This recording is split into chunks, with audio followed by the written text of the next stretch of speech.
ruling. We'll take a short break and we'll be back shortly. Let's listen into the impeachment hearing first. From the date hereof. D, each party to bear its own costs for the two applications.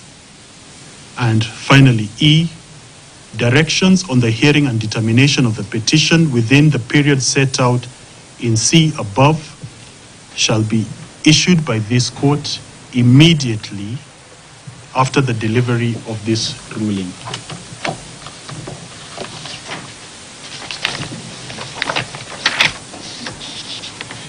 Dated, signed and delivered in open court on this 18th day of December 2024. I will then add the counsel who appeared in the matter.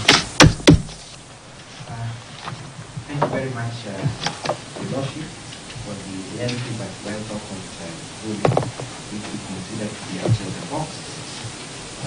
We want to go on record as committing to comply with very stringent directions of the court. So we are committed to a timely and expedition course of this matter. That is the reason why we moved the court from the Secondly, Your Lordship, is that subsequent to the filing of this petition, there were proceedings that took place at the Senate, which have a bearing on this case. Unfortunately, the same came after we had closed pleadings.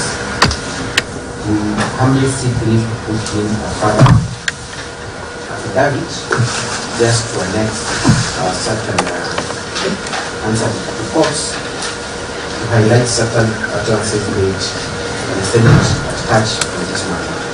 Councillor Butuma, my recollection is that this has already been filed. Yes, it has been filed, but without leave.